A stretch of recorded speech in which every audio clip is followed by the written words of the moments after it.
give me a little bit of an intro of, who is Gabriele? Like, what was the journey like? Was always one thing. So I think that gave me a huge amount of inspiration and motivation to live the same life and to not make that separation. How does the process change post TG for you guys, right? Like when you're doing NFT, when you're doing TG, it's all about like, let's go all out, let's make sure this is loud, let's make sure people notice it. Post TG, what's that process been like from a marketing perspective, product building perspective? And again, I think it's superhuman that when you have a group of people pushing you towards one thing, you have to be very, very strong to say, no, this is the right way and not that one, right? It doesn't matter if it fails 99 times, it has to work once. And if then it works, then it really, really blows up. There we go. Gabriele, how we doing, man? Pleasure having you on. Doing very, very good. Thanks a lot for inviting us. I'm super happy to be here and super excited about the conversation that we'll have. Yeah, no, man, I'm excited to have you on, man. I know we played paddle in Dubai and you kind of whooped us. But it was a good time, and so it's good to run it Right. back and do this again, man. But yeah, It man, I was mean, fun I'd when love I came to. back from. Oh, sorry, Yeah, go go ahead. ahead. No, I just want to say it Yeah, was no. fun when I came back to Switzerland and I played paddle with some other friends. And then the guy was like, "How good do you play?" I was like, "Yeah, I just won a tournament, you know." And then they were like, "Okay," and they literally smashed me. Like it was. I didn't have any chance with those guys, any chance. So yeah, That just goes to show the levels, it man. was very humbling. Yeah. That's what it is, man. You gotta be humble sometimes. Oh man, no, 100%. it's awesome to hear. But I mean, brother, maybe we can kick it off. Give me a little bit of an intro of, who is Gabriele? Like what was the journey like? Like what were you doing in Web 2? Let's dive into that background a little bit first. Yeah. So who is Gabriele?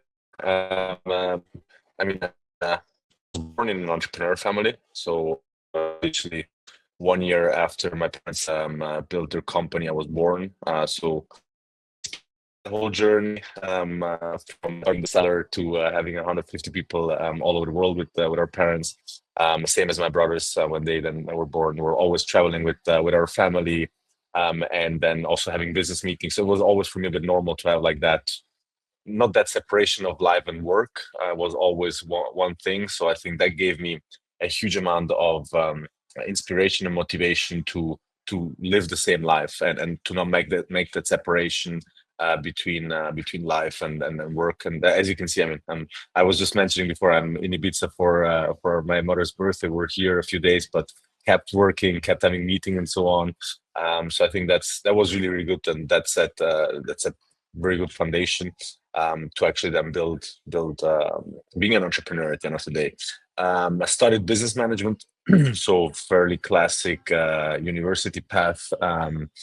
Learned learned there. I mean, you didn't learn a lot, I have to be honest. When you have a business major, I mean, you learn stuff, but I think when you actually go and practice what you have been taught, then you actually start seeing what it means and what those different theories and so on that you were reading about actually are being executed. So um, after I worked in a bank, built with my brother our own loyalty program in Switzerland. So that's where the journey started with loyalty. Worked with brands like Burger King, Subway, and so on, and also advised a lot of brands on how they should design their loyalty programs, mostly focused on gamification. So not just focusing on you buy something, you get some points and you can spend them, but all kinds of activities from how can you create user-generated content. So all the farming campaigns that you actually see today, we basically worked on those already 10, 12 years ago, where we said, hey, give your customers points when they make an unpackaging video, when they post about your brand and so on. So it's very cool to see how the loop closes again now with Web3, with a bit of the same tactics. So learn the basics of loyalty there. Then in 2017, we had one of our shareholders that was pretty big in 2015 in Bitcoin, and so he always started to talk about, guys, check it out, and so on. And that's how we basically then started going more into the Web3 space, started understanding more about blockchain technology, read the Bitcoin white paper, understood a bit what is actually the idea of Bitcoin itself, but also the idea of having a decentralized ledger, why it is so powerful from an infrastructure perspective. And from there on in 2017, really started understanding, okay, how can we actually mix loyalty and blockchain? And one thing that we really saw is we always wanted to connect the loyalty market. It was always, let's say, our vision to say, hey, why are there so many wasted points out there just because people do not really track their loyalty programs? They don't know where they have how many points. They can't really use them. They never find something where they can actually spend them on, right? And that's where we actually saw the power of blockchain, where we said, okay, you don't need to connect the loyalty market on application layer. So building that one loyalty program for everyone, that will never happen because there's just too much incentives for these big companies behind the loyalty programs and too much power at the end of the day. But we saw, okay, through blockchain, we can actually build that decentralized ledger where you can tokenize all these loyalty points and make them interoperable with each other. With that, really increasing the liquidity for customers on one side, but on the other side, then also giving much more engagement back to brands. So that's where we started more understanding about the tech, and then actually started building and testing with brands, and a lot of learning by doing, honestly, because it's like a new technology. It's in theory a new market segment or market intersection that we're building, and so yeah, was a fun journey. The last few years, learned a huge amount, even more about Web 2, but also then of course about Web 3. And yeah, now we're here. I think we're one of the strongest say projects from a substance perspective, in the sense that working with many big brands, integrating blockchain more and more into mass adoption, but without putting it too much, let's say, in your face with these brands, because they prefer to get value instead of talking about technology.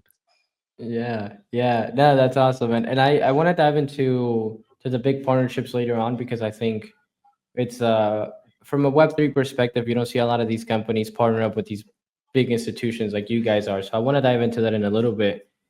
I wanna maybe walk me through the journey on the crypto side, right? So I know you mentioned in 2017 you had one of the share, or the holders. I was like, hey, buy Bitcoin. Did you actually buy Bitcoin at that time? Like, what was that process of you getting into the crypto world from that perspective?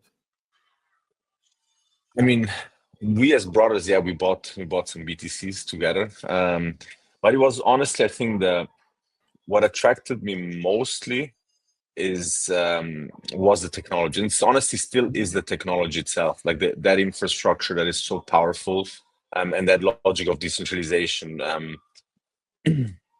Crypto is for sure a very fun and super powerful part of blockchain, but Yeah.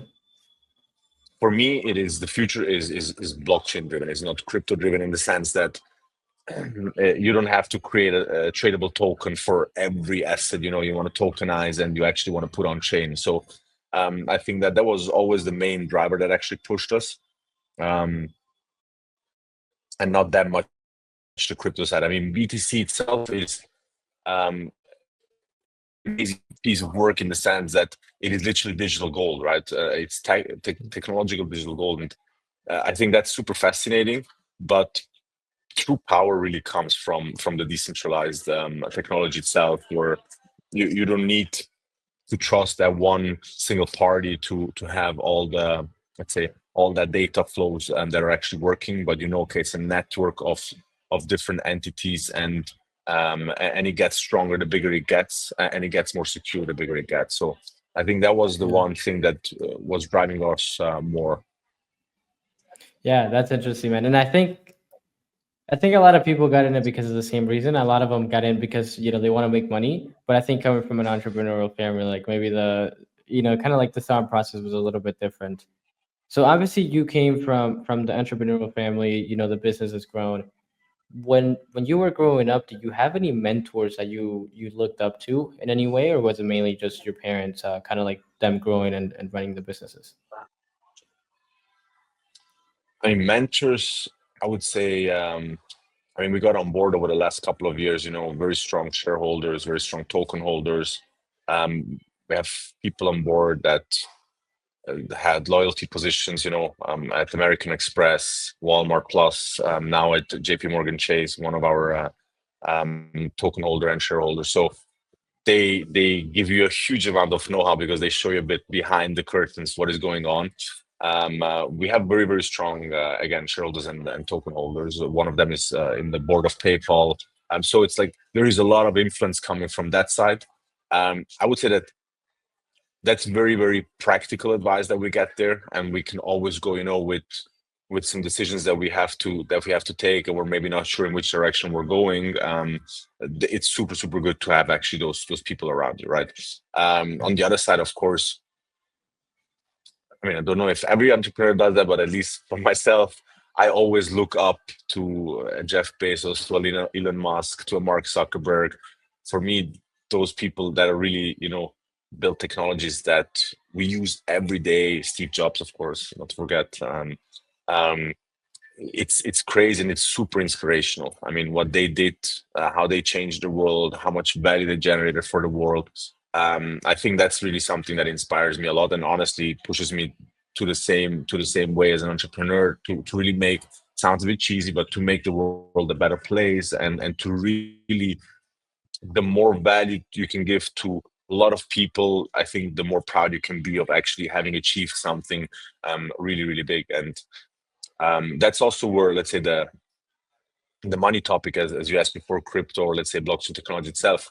I think that, of course, with crypto, the fast money aspect is much more here. So like people, and you also see it with Web3 people, also regions and so on, they want to 10x in the next, I don't know, couple of days, which is fun. It can happen, but you have to be super lucky. On the other side, if you build something that is really, at the end of the day, that really builds generational value, meaning it goes really 30, 40, 50, 60 years on, I think that's something that is huge, and then you're actually giving so much back to the world. So I'm really focused on that, and at the end of the day, work every day to understand, okay, how can we actually scale interoperability of loyalty points? How can we build more economic freedom for users or for consumers, for companies, through loyalty currencies, through making them more liquid and so on?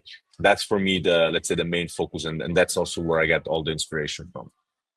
Yeah, I think as a entrepreneurs, we always have some sort of like we always look to the big founders in the world, right? Like these guys have changed the world in some way, like you said, like Elon Musk, he's taking people to Mars.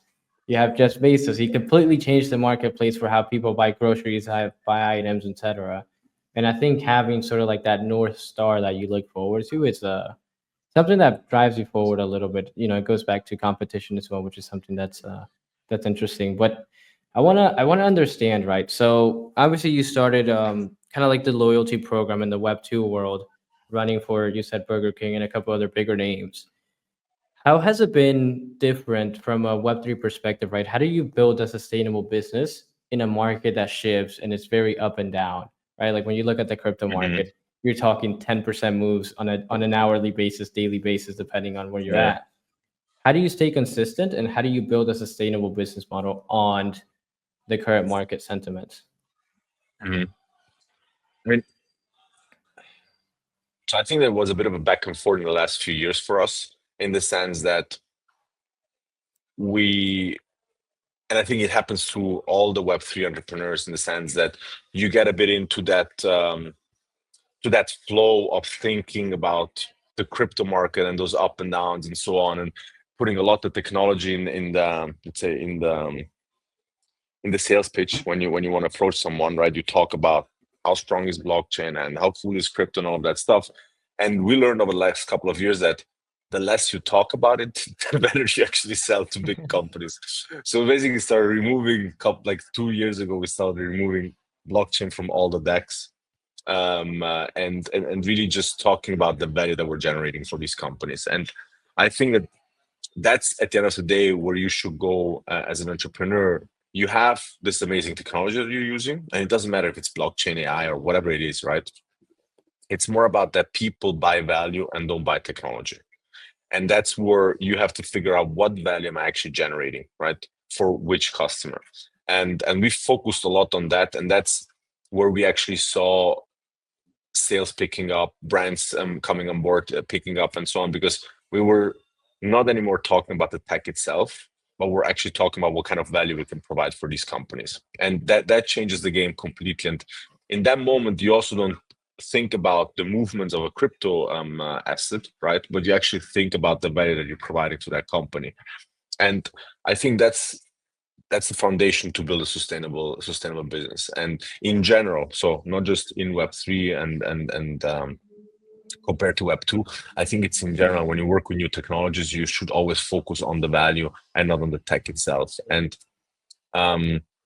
in crypto you have, or let's say in Web3, you have the additional, I don't know if it's kind of a bit of mix between noise and distraction, in the sense that all those movements in the crypto market, like when everything is going up, everybody's super hyped, everybody's super enthusiastic. When everything is going down, everybody, oh, I hate Web3, and I don't like crypto, and so on. And I think you need to find something where you're not depending from those movements. And last couple of months, for example, when since we listed our token, it was very hard for us. It was very hard for our token holders. But we said always, guys, we focus on the business side. We know that the better the business is going, the better the token price will do. So let us just work on the business itself, because the more brands we onboard, the more transactions they create, the more demand for the token. If we just start doing trading competitions and push on marketing and working with influencers, yeah, you will have some peaks and so on, but it's not sustainable. It's super short-term thinking. It's generating some exit liquidity for some token holders, right? But it doesn't really move the business. And that was, honestly, it needs a lot of conviction as a team to say, you know what, like, blindfolds on and just like focus on the business side, and trust that it actually builds a sustainable business, instead of pushing on price. And sometimes it is hard, when you see the price going down and people writing, what is going on? Why are you doing anything? And like, man, I'm working day and night to actually make it happen. But it's like, I'm not working on what you want, which is the short term, pump. I'm actually working on the long term, let's say, value that we're generating. So I think that in summary, it's really that: focus on what value you're generating, forget the technology, forget the noise out there, forget all the metas, all the narratives that are around out there, that at the end of the day, everybody wants to follow, everybody wants to ride that wave. It's better that you make your own wave and you actually work on that.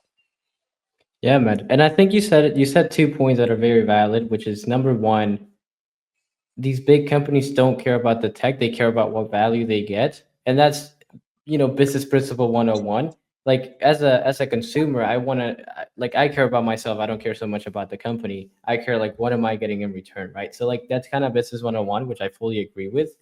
And I think the second point that you mentioned, which was really important, is that a lot of holders and like, when people buy tokens, they have that short-term mindset, which is like, hey, I just want to make money in the next 2 to 3 weeks, and then kind of get out. When in reality, is like, yeah, sure, like, we can do that for you, but as a business, you're just literally burning money at some point. Like, at some point, you're just not going to get any return. People are going to get their extra liquidity, and you're just going to be holding your own bag, and like, the business just doesn't grow. From a business perspective, like, your focus as a founder is making the business grow. And I think this is something that a lot of founders in Web3 miss. Like, they feed into that mindset of, hey, everybody is upset, let's make sure that they're happy, because we want holders happy, we want to make sure that they're making money. But then if you look at those companies and you kind of like look back 6 months ago, majority of them are still just not around. So I think you just got to prioritize kind of what you want. Would you say that founders feeding into that mindset is one of the biggest reasons that most projects fail? Because coming from, like, Web 2 to Web 3, as much as we like to say it's similar, it's completely different, right? Like, it's a different ball game. Now you not only have consumers, but these people are actually invested. Coming from that Web 2 world, why do you think that most Web 3 companies actually end up failing? I think the main issue is that they don't have any utility for their token. Like, if you actually look around, how many tokens can you name that actually have utility? I think that's really the main issue, and they don't connect. For them, the token is a fundraising tool, is a tool to, and I mean, as soon as you fundraise with a token, again, these tokens also want to exit at a certain point. So you have to think about listing your token, you have to think about generating volume and so on. And the full focus is on that, right? So that becomes the business basically. And they completely forget about, hey, like, actually, we should build a product. Actually, we should connect tokenomics with the product itself. We have to think about how do you build a marketing and sales funnel to actually getting users to use your product. And when the more they use the product, the more demand you actually generate for the token. So I think there is a big mismatch and gap between those two topics, and that's why most of the projects out there fail, because they don't really have a connection between the business and the token itself. And it is something. It is a bit of. I always say it's like a two-sided issue, because on one side it's projects that don't really think it through. They also see very easy money in the space itself, because they say, okay, yeah, there are so many so many degens that they throw money at you when you say the right words, when you pitch the right narrative. It doesn't really matter if you have a product or not. So you have the projects that on one side think very superficially, but then on the other side you then have buyers of tokens, like, I never called them investors, because our lawyer said, you guys don't have investors. It's a buyer of a token. It's a utility token. It's not a security token. But again, at the end of the day, you have buyers of your token, and they also then, of course, don't really make their due diligence, don't really look at what kind of value did you produce, what kind of traction did you have, do you already have a product, and so on. So I think it's a bit superficial from both sides. And then at the end of the day, it fails because on one side, you just want to basically raise that money, list the token, and hope the price goes up, right? And you focus a lot on that. And on the other side, you have token holders that are super impatient and just say, hey, when is the pump? When can I actually exit, right? Because they are in the modus of, hey, I just bought a meme coin last time and it did 10x in the first day and so on. They never talk about the 80%, 90% that they lose. They always talk about the ones that actually work well. But I think that's the biggest, that's the biggest issue. So I think it's from both sides. You just need more commitment towards either what token you buy or what token you're building. Yeah. And I think one of the biggest, and you touched upon this, one of the biggest poisons that are in Web3 is the misalignment of incentives, right? From a project perspective, you want to make sure that you're building the business, going back to the point we talked about earlier. And from a holder perspective, you want to make sure that you're making money. So how do you align the incentives in a way where like both parties win? And I think that's the clash that causes a lot of these projects to actually fail, because from a project perspective, yeah, you want to make your holders happy, like I said, but you're gonna be burning money on fire pretty much. And yeah, it's just a one of those things that needs to be fixed in order for us as an industry, right? Because we're not just talking about a handful of projects, we're talking about as an industry. For us to move forward, I believe we need to align incentives like a lot better. And I love that you 100%, mentioned that. yeah. Earlier in the conversation, you mentioned that you come from an entrepreneurial family. You've done business with your brother. I have met a handful of business owners that do business with family. How has that process been, like doing business with your brother and having him as a co-founder of Qiibee? I mean, at the end of the day, it's one of the best things, because you have someone next to you that you trust blindly. There is literally no question of loyalty or trust that you, or no doubt from that perspective. You also, of course, have the other side. You know each other a bit longer. You argued when you were smaller, like on who gets the toy or something like that. Yeah. So of course, you're much easier to then tell your opinion in a very a more straightforward way, instead of with someone that say with a team member, for example, you maybe have a different reaction than when with your brother. I think again it has its pros, that there is zero doubt on trust and so on. On the other side, it can get a bit more heated when there are certain conversations, but it's fine. At the end of the day, it's both needed, and the good thing is we focus on completely different things. I'm more on the sales BD side. He's more on the product design side with the tech team. So that is for sure good.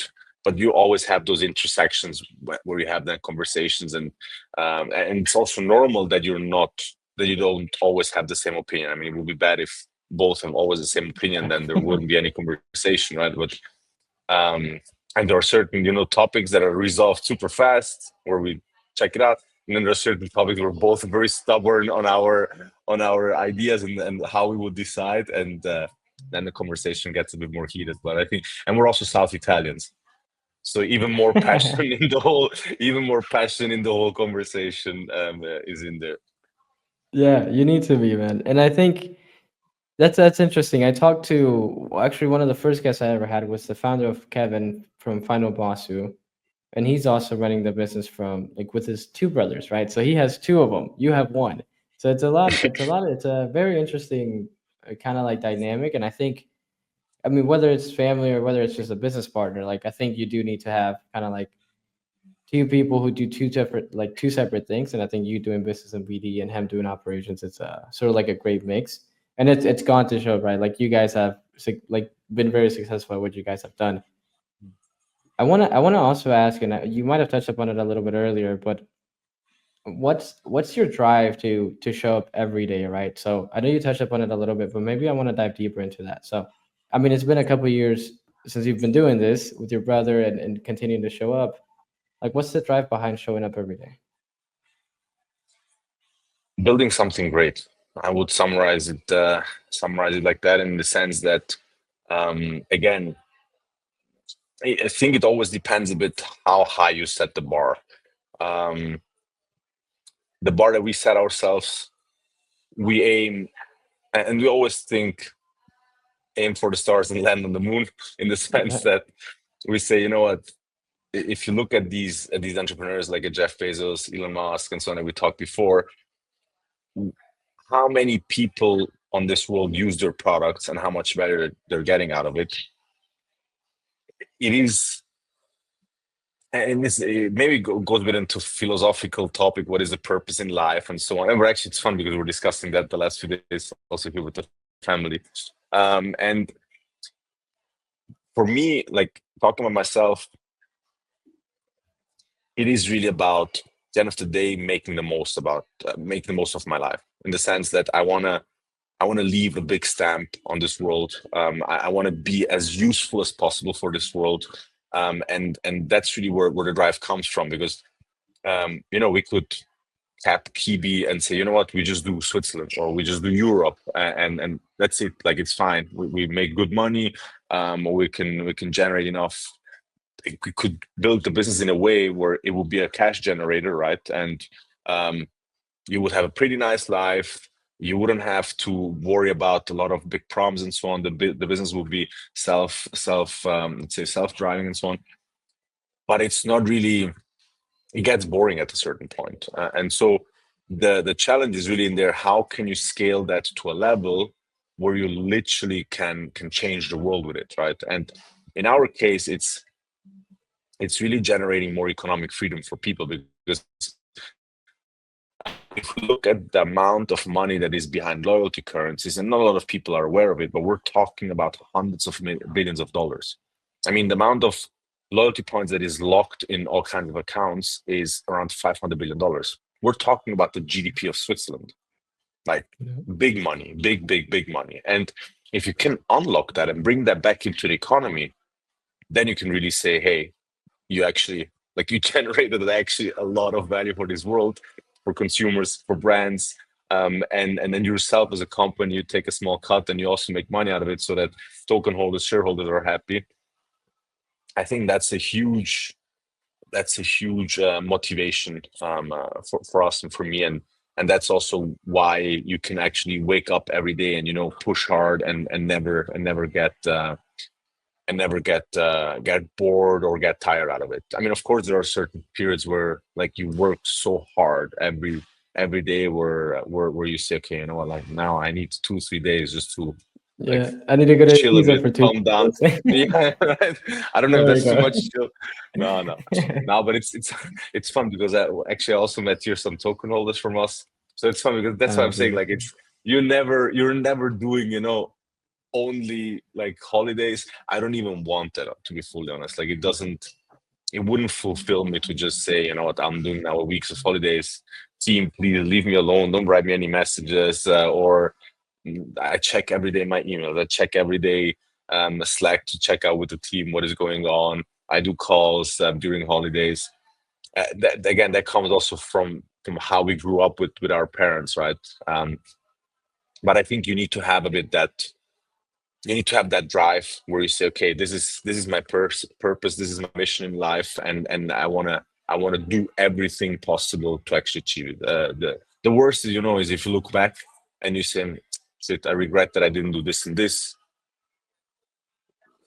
Not a great That for me, feeling. that's the worst. Yeah, that's the worst feeling. If I would have think about, okay, then like in 10 years I look back and say, okay, shit, if I would have worked a bit more, if I would have done that and that and that, it would have worked out. So I prefer to push hard now every day and try to make everything happen, so that we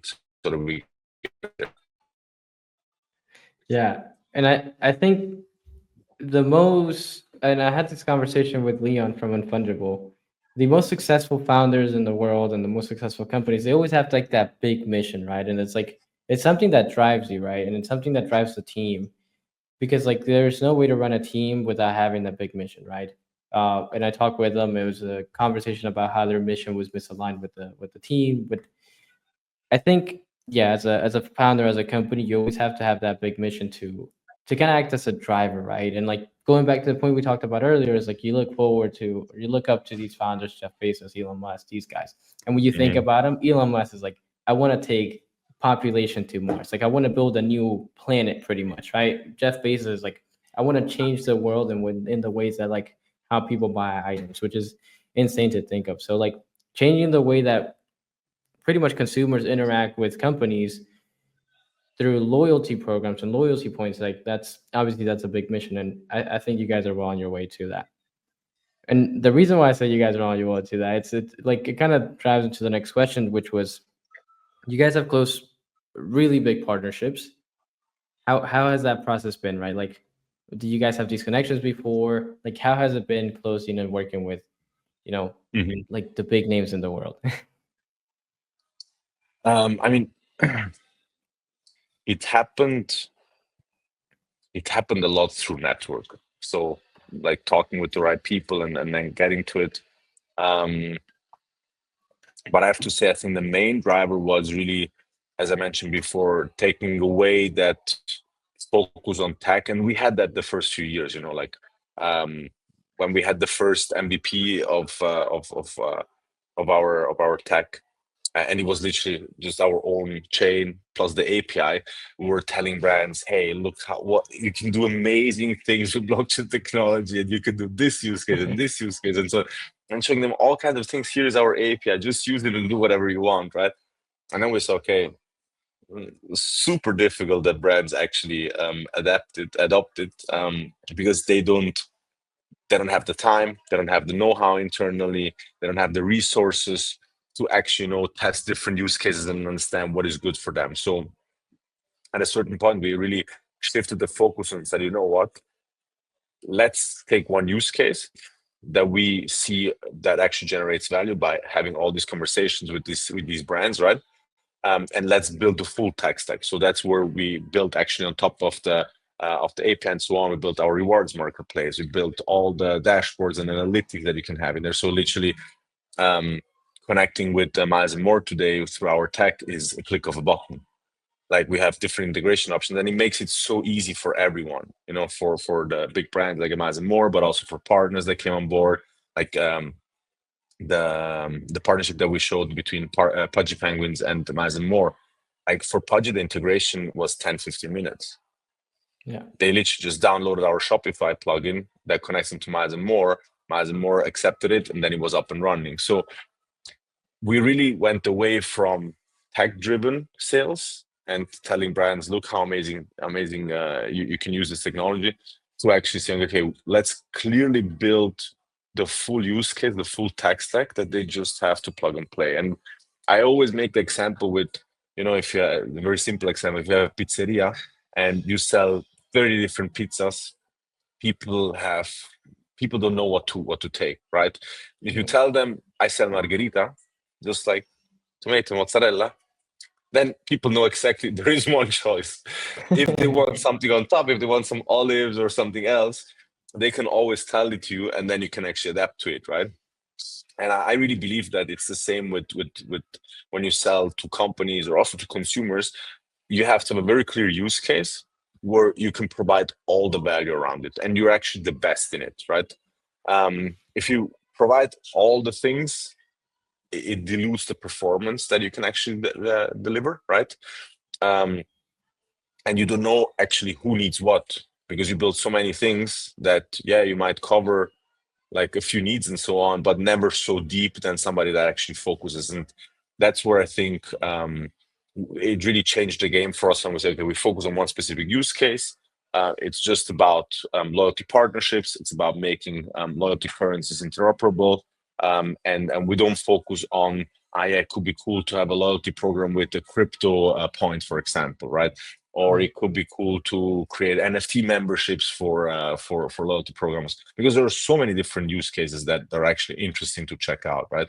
But we said, okay, let's just focus on loyalty partnerships and let's be the best in this world for it. And today, honestly, we can really say that we are, because nobody in this world has the same integration options that we deliver towards connecting with again, big brands like Amazon, more like an ATL guest, where in matter of minutes you can get connected with them.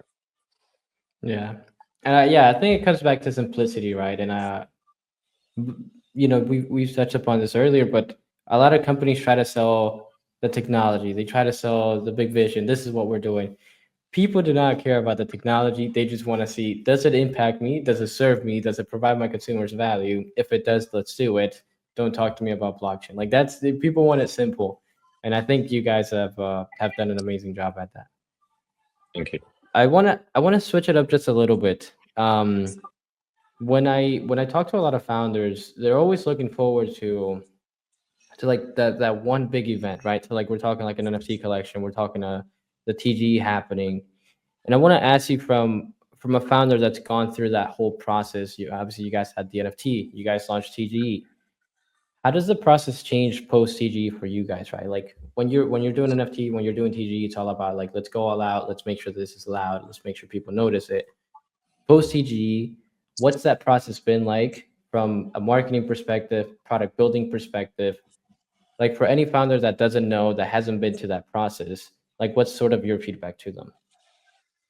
Yeah, I mean, I would say that pre-TG, maybe last year was also a bit special, because so many projects actually, I mean, the idea was that so many projects that launched in, for example, in February or March, or that made their pre-sales and so on back then, as we also thought, okay, now a bull market will come, we'll have TG in the next couple of months, everything will be good, everything will be like very fast and so on. And that market completely crashed, like completely crashed. You know what I mean? It was very, very calm and was not really the right moment to actually make a TG. So it delayed a lot. And then I think we were too much. It happened again. I think that's it's superhuman that when you have a group of people pushing you towards one thing, you have to be very, very strong to say, no, this is the right way and not that one, right? And I think last year we got a bit too much pushed in a certain direction, which at the end of the day is TG, right? And pushing for TG and thinking about, okay, what kind of steps do you have to do to have a successful TG? At the end of the day, again, today looking back, I would do what we did post TG, focusing on the business. That's it. And TG is one strategic step out of it. It's not the end goal. And that is also something I think that is a super wrong perception in either angels or everybody that buys your tokens, also VCs. Like, I don't know how many times I heard, yeah, as VCs, we make the most amount of money on TG. Like, if you as a VC think like that, like, how does that really help you, right? Like, how does that help the whole industry? Because at the end of the day, as a VC, you should have the highest conviction to hold as long as possible, because you say, hey, I actually believe in the business of this company. I believe in the vision of this company. And the more we're going forward, the more we actually come close to this vision, the more the token will have value. And at the end of the day, it's with every company like that. Also in the Web2 business, the bigger a company gets, the more value it is generating, and the more your shares at the end of the day are worth, right? And I think that's something that we should have done from the beginning last year. We always focused on building, but I feel that the focus was a bit more on, okay, what do we have to do to make people happy, to come close to to get to the TG as fast as possible, and so on, instead of having a very clear roadmap that is business focused, and the TG is a stepping stone, in this roadmap, and not like having the feeling, okay, now this is the end goal. And they also felt like that, like you did TGE, and it's like, okay, finally we did it. It was like, okay, Now what? check. Yeah. People finally got their TG. And I mean, last year was anyways, and also starting of this year, I have the feeling that so many TGs from altcoins that started raising last year actually went completely the other way around, because you had exactly that sense of everybody wants to get out as fast as possible from the beginning, because being on board for 6 or 10 months is already an eternity in Web3, which at the end of the day is literally nothing. Like if you look at VC funds in the Web2 space, average payout time for LPs is between, I think, 10 and 13 years. Yeah. So, Long time. and we're talking about 6 to 10 months being long. Like, guys, just think a bit bigger, think a bit more long term. And that's my advice, again, as hard as it is I think for Web3 founders, is really focus on what is good for the business and for your company, instead of focusing what you have the feeling people want right now. Yeah. Because people anyways want always the easiest way out, but it might not be the right thing for your business. And at the end of the day, your business needs to thrive. And if the business thrives, everybody else will actually be successful with you. Yeah. When you go back and you look at the most successful companies, the most successful tokens, right? Pudgy being a great example is that they focus on the business, they focus on the IP, they focus on the product. Then, I mean, you can kind of look at their performance and it'll kind of speak for itself, right? Like they built out the product, they built out the IP, and now they're performing very well. And I think a lot of founders, a lot of companies do have that perception of TG is that end goal. Like we're driving towards TG. We want to get that big payout, right? Because honestly speaking, a lot of these founders get their payout from the VCs and the the launch pads once TG happens. So they're also looking for that big check. And it's kind of like the very weird game that we're playing in. But I love that feedback that you have. And I mean, Gabriele, I think last question. Didn't get any cash out on our side, to be honest. So it's nice to hear that other founders do it like that. But no, in our case, it was really check TG done. Let's focus on business now. The next one now. The next check mark. There you go. Yeah, Correct. but a lot of people, it's an interesting one. But It's true. Yeah, it's true.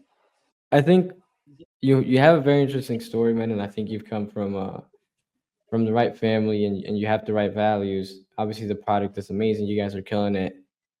Before we wrap it up, I want to ask you one last question, which would be, what's the best piece of advice you've received in your life, from whether that's business, life advice? Like, what's one piece of advice that you've received as well? Good question. The best one. It's difficult to. It's Which is difficult the to boil best it one? down to one, Yeah, it's one. That's what I was saying.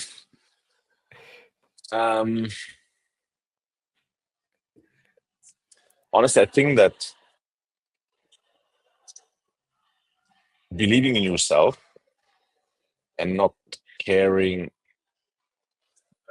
too much about the opinions of others, and it sounds a bit like maybe it sounds like something very classic, but it is for me one of the best advices, because at the end of the day, you as a founder you have the most amount of data about your business.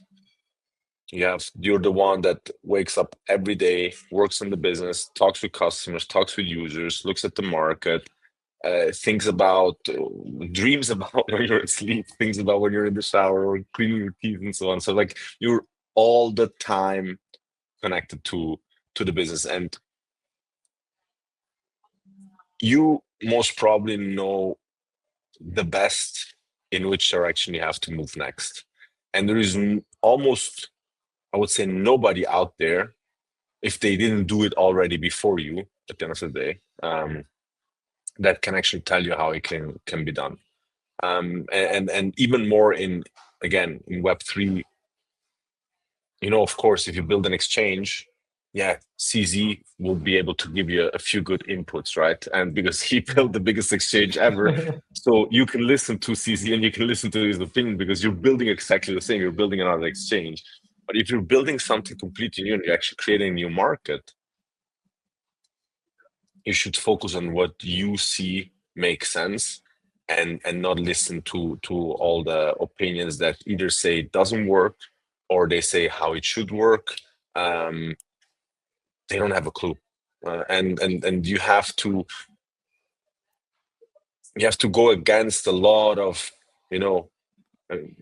people that tell you at the beginning it doesn't work, and you have to be very, very strong on from that perspective. So the advice is easier said than executed, because a lot of people, when they hear 3, 4, 5 times it doesn't work or you should do it like this, they actually change then their way how they want to do it. And I think in that you need to be very, very strong and to really believe a lot in yourself, that you know exactly where it should go, and that you work on it, and that it doesn't matter if it fails 99 times, it has to work once. Yeah. And if then it works, then it really, really blows up. Yeah, that's a great advice, man. And I think a lot of people don't look at it that way. And I mean, honestly speaking, the way I look at it is like, if you don't believe in yourself, like honestly, like as cliche as it You sounds, should. nobody will. 100%, That's the only way to 100%. succeed. 100%, 100%. Gabriele, And man. even Mark Andreessen from A16Z, he said that, fun, because he said that when he's talking to a founder and he tells the founder, hey, you should do it like this and this, when the founder actually tells him, you don't have a clue what you're talking about, I tell you how it should be done, that's the founders that he respects, because he says, I don't want to have just a guy that tells me, yeah, you're right, I should do it like that, because that means he gets influence from 10 different people and then he doesn't really know which direction he should go. So those founders that actually say, no, this is the way how we go, and doesn't really listen left and right who tells what, those are the ones that, again, Mark and Reason from A16 that says that respects the most. Those are the people we should listen to. 100%. That's awesome, man. That's awesome, man. Well, that was a great piece of advice, brother. Man, I appreciate you coming on, man. I think you have, like I said, interesting story, amazing product, great feedback, great advice, man. And I appreciate you coming on, brother. Thank you so much, man. It was really a pleasure to talk with you, and hope that everybody We'll will run it have back fun with the sometime. podcast.